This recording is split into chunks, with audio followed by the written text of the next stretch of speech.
Vivek Sharma social entrepreneur, नाम तो सुना ही होगा। और ये नाम सुना है आपने कैंसर की बात डॉक्टर मनीष जैन के साथ इस पॉडकास्ट में। और एक बार हम फिर से स्वागत करते हैं डॉक्टर मनीष जैन का, और बात करेंगे आज हम कैंसर की। डॉक्टर साहब, बहुत बहुत स्वागत है आपका। धन्यवाद विवेक। सारी दुनिया जो है लंग कैंसर के बारे में बात कर रही है और ये जानना चाहती है या इसके बारे में अवेयरनेस क्रिएट करना चाहती है कि इससे हम कैसे बच सकते हैं। तो इसी बात पे हम आज चर्चा करेंगे। सबसे पहले डॉक्टर साहब हमें ये बताइए कि सरल भाषा में लंग कैंसर होता क्या है। देखो, सबसे पहले तो ये समझना जरूरी है लंग होता क्या है। लंग ऐसे एक दो स्पॉन्ज टाइप हमारे बॉडी में टिश्यू है जो कि हमारे चेस्ट के अंदर है, जो ऑक्सीजन अंदर लेते हैं और कार्बन डाइऑक्साइड को रिलीज करते हैं। जब ये कैंसर इन लंग के अंदर जो स्पॉन्जी ऑर्गन है हमारे उसमें होता है तो हम उसको बोलते हैं लंग कैंसर।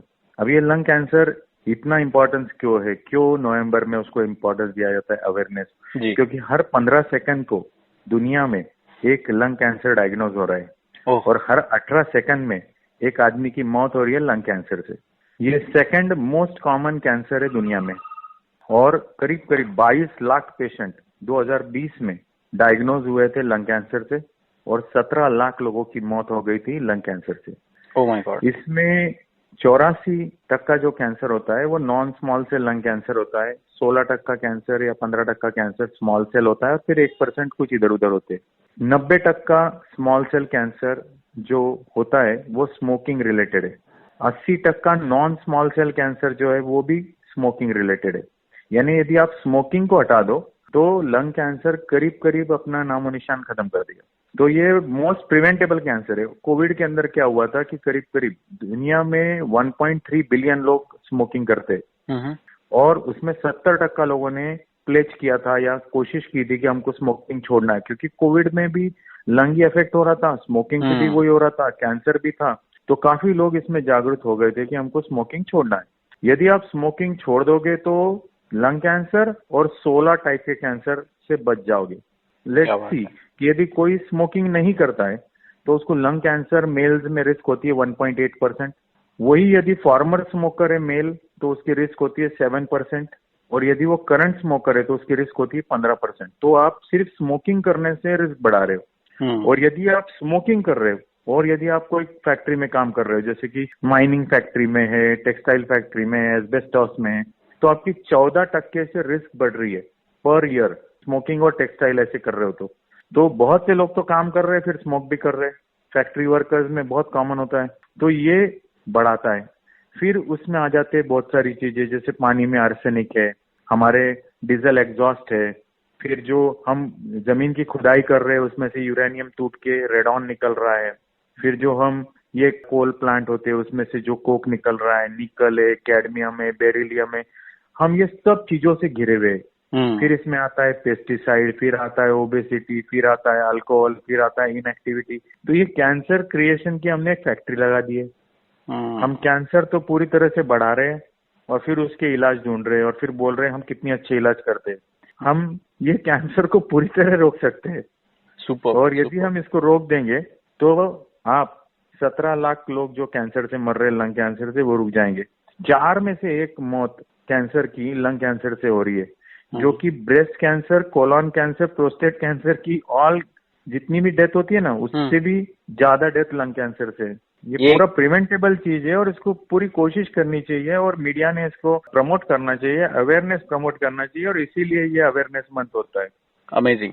ऐसा हो गया डॉक्टर साहब जैसे कि एक तराजू के 2 पलड़े हैं, एक तरफ लंग कैंसर अकेला बैठा है और दूसरी तरफ जो है बाकी के सारे कैंसर बैठे हुए हैं, ऐसा लग रहा है मुझे। हाँ बिल्कुल, और ये पूरा सेल्फ क्रिएशन है। डॉक्टर साहब, ये जो लंग कैंसर होता है, जैसे इसके तो रिस्क फैक्टर आपने बता दिए, इसके सिम्टम क्या होते हैं? मतलब कब लोगों को शक करना चाहिए कि भाई हमको जो है स्पेशलिस्ट को दिखाना चाहिए, सेकंड ओपिनियन लेना चाहिए, कि क्या उसके जो लक्षण होते हैं वो दिखाई देते हैं? जिसमें रिस्क फैक्टर में कुछ बातें और बताना चाहूंगा। जी प्लीज। देखो, कॉजलिटी डायरेक्टली नहीं है, लेकिन यदि आप स्मोक कर रहे हो और यदि आप 20 साल तक 20 सिगरेट रोज स्मोक कर रहे हो और आपकी फैमिली हिस्ट्री है तो आप हाई रिस्क कैटेगरी में आ जाते हो। यदि आप 30 साल से स्मोक कर रहे हो तो आप एकदम हाई रिस्क में पहुंच जाते हो। कुछ लोग जो बोलते हैं हम स्मोकिंग नहीं कर रहे और वो यदि स्मोक में रह रहे, सेकंड हैंड स्मोक या पैसिव स्मोकिंग, वो भी उतना ही खराब है। फिर आजकल लोग हुक्का, ई सिगरेट और इस तरह से बीड़ी, चिलम, ये सब प्रकार खराब है, कोई भी प्रकार अच्छा नहीं है। यदि आपको कोई रेडिएशन दिया गया है पहले चेस्ट में, कोई दूसरे कैंसर के लिए। यदि आप कंस्ट्रक्शन लाइन में हो और आपकी जमीन की खुदाई चल रही है, आप फैक्ट्रीज में काम कर रहे हो, तो ये सब चीजें जैसे टेक्सटाइल इंडस्ट्री है, लेदर इंडस्ट्री है, क्या पेंट इंडस्ट्री है, ये सब चीजों में फ्यूम्स वगैरह निकलता है, ये सब हाई रिस्क सिचुएशंस में पहुंचता है। यदि आपके घर में किसी को कैंसर है तो भी आप हाई रिस्क में पहुंच जाते हो। तो ये सब रिस्क फैक्टर्स है। Causality as such lung cancer की डायरेक्ट नहीं है, फिर भी maximum cancers link to smoking है। तो ये रिस्क फैक्टर्स बहुत ही प्रिवेंटेबल है। यदि आप कोई फैक्ट्री में काम कर रहे हो तो आप प्रिकॉशन लेके काम करो। आपको वहां पर गाइडलाइंस दी जाती है, आपको गैजेट्स दिए जाते हैं, तो आपको उसको यूज करना जरूरी है। अभी आपका जो नेक्स्ट सवाल था कि क्या सिम्टम्स होते हैं, देखो अर्ली लंग कैंसर को कोई सिम्टम्स ही नहीं होते। Lung cancer generally first stage में, सेकंड स्टेज में सिम्टम्स ही नहीं करता, वो एक्सीडेंटल डिटेक्शन होता है कि आपने स्कैन किया और लंग में दिख गया। तो लंग कैंसर जब सिम्टम्स करता है तो मोस्टली वो एडवांस स्टेज में पहुंच गया होता है। 80% कैंसर ये थर्ड या फोर्थ स्टेज में पाए जाते हैं, क्योंकि वो सिम्टम्स ही नहीं होते। हमको भगवान ने एक्स्ट्रा लंग दिया है और हम उसका पूरा यूज कर रहे हैं स्मोकिंग करके। हमको 90% एक्स्ट्रा लंग दिया है नेचर ने।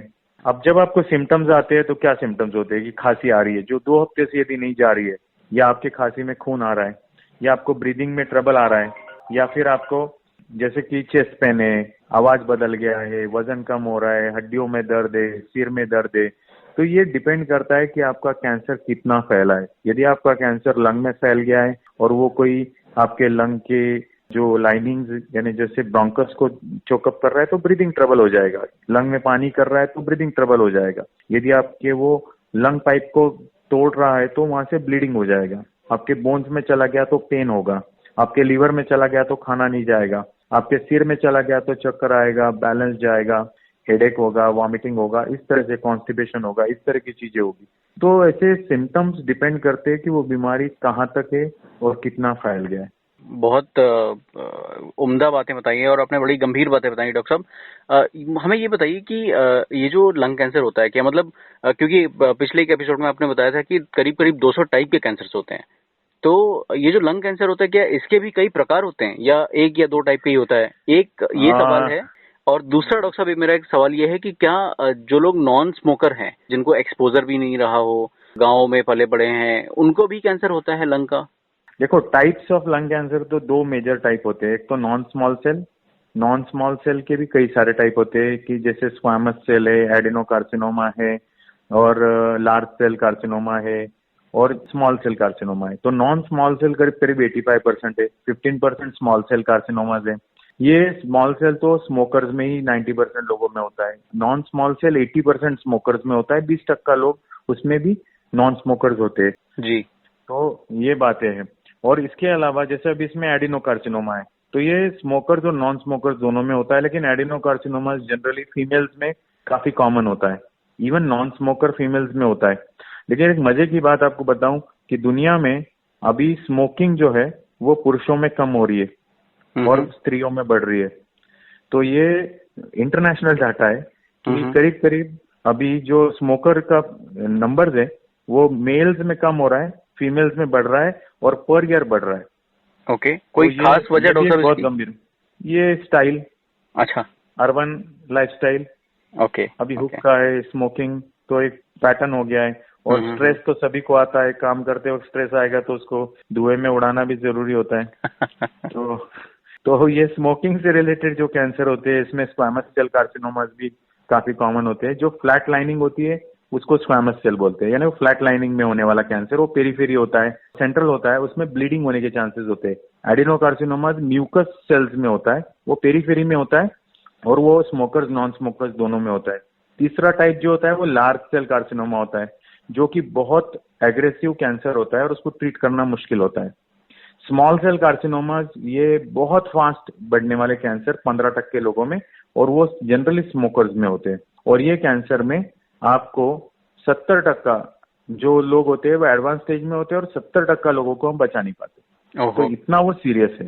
तो इसलिए ये कैंसर को नहीं होने देना ये सबसे इजी चीज है। जो अदर टाइप ऑफ कैंसर्स है, इसके अलावा बहुत सारे कैंसर्स होते हैं, जैसे कि कार्सिनॉइड है, जो कुछ कम लोगों में, लेस देन 5% लोगों में कार्सिनॉइड्स होते हैं, एडिनॉइड सिस्टिक कार्सिनोमाज होते हैं, लिम्फोमाज होते हैं, सार्कोमाज होते हैं, हमार्टोमाज होते हैं। लेकिन ये कैंसर्स को हम साइड में रखेंगे क्योंकि ये नंबर्स कम है और इनकी ट्रीटमेंट टोटली अलग होती है, जो कि normal lung cancer small cell और नॉन स्मॉल सेल में अलग टाइप से ट्रीटमेंट होती है और बाकी कैंसर्स में अलग टाइप से कैंसर होती है। और जो नॉन स्मोकर्स है उनमें भी कैंसर हो सकता है। उसमें कैंसर होने के बहुत सारे कारण जो मैंने बताए अभी, जैसे पोल्यूशन है, तो आप यदि पूना में बॉम्बे में घूम रहे हो तो आप 5 से 10 सिगरेट तो सिर्फ डीजल एग्जॉस्ट से ही ले रहे हो। फिर आपका जो खुदाई चल रहा है उसमें से रेडॉन निकल रहा है। हमारे यहाँ तो रेडॉन चेक करने की भी ये नहीं है, लेकिन अमेरिका में घर खरीदते वक्त लोग रेडॉन भी चेक करते हैं कि आपके एरिया में कितना रेडॉन निकला हुआ है, जो यूरेनियम ब्रेक होने से निकलता है जिससे कैंसर होता है। आपके पानी में आर्सेनिक कितना है, उससे कैंसर होता है।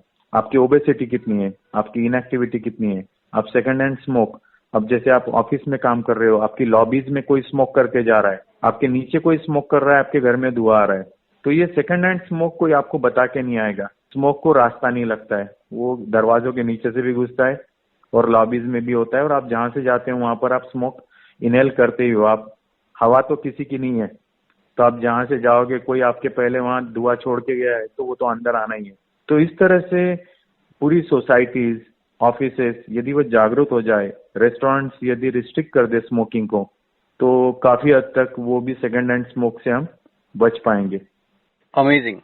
एक गाना गाया था देव साहब ने बहुत जमानों पहले, मैं जिंदगी का साथ निभाता चला गया, हर फिक्र को धुएं में उड़ाता चला गया। भाई वो दौर अलग था, वो दस्तूर अलग था, और आज चीजें बहुत बदल गई हैं। आज धुएं में ना सिर्फ स्ट्रेस नहीं जाता है, जिंदगी भी चली जाती है। मेरा सजेशन है कि ये बहुत प्रिवेंटेबल कैंसर है और इसको प्रिवेंट करना बहुत आसान है।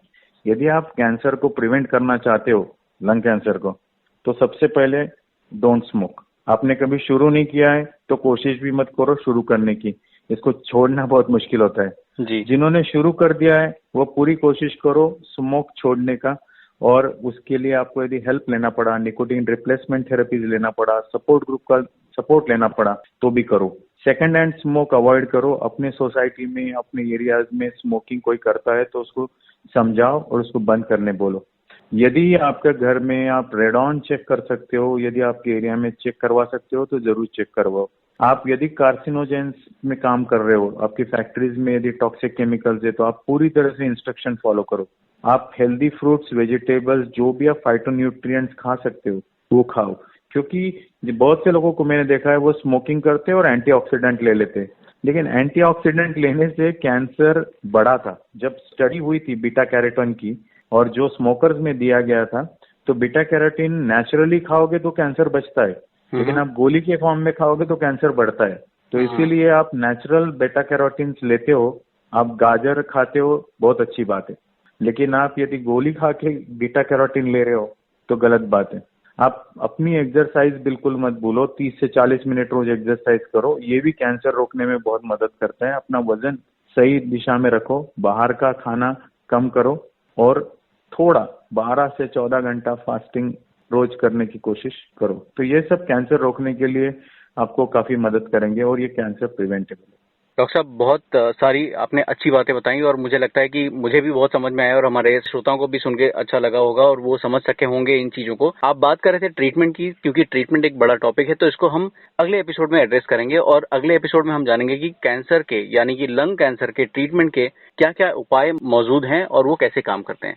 Thank you so much doctor साहब, आपका समय देने के लिए मैं बहुत बहुत शुक्रगुजार हूँ। और मैं आप सबको बता दूं कि डॉक्टर मनीष जैन जो है ना कि एक बहुत अच्छे ऑन्कोलॉजिस्ट हैं और एक बहुत अच्छे गाइड भी हैं, और बहुत स्पिरिचुअल प्रवृत्ति के व्यक्ति हैं, जो इस उद्देश्य के साथ रोज उठते हैं कि मुझे लोगों की सेवा करनी है, और वो कर रहे हैं बखूबी। अगर आपको भी लगता है कि आपकी कोई कैंसर से रिलेटेड कोई क्वेरी है, या कुछ आप पूछना चाहते हैं, कुछ बताना चाहते हैं, कुछ जताना चाहते हैं, तो बिल्कुल कीजिए। उंगली को थोड़ी तकलीफ दीजिए, उनको ईमेल कीजिए minishjain009@gmail.com पर, यानी कि MINISHJAIN009@gmail.com, और डॉक्टर साहब वैसे भी बहुत लोगों को मदद करते हैं और आपको भी मदद करके बहुत खुश होंगे। Thank you so much for being with us और हम फिर मिलेंगे अगले हफ्ते, वहां पर हम बात करेंगे लंग कैंसर के ट्रीटमेंट की। Till then take care, bye bye, जय हिंद।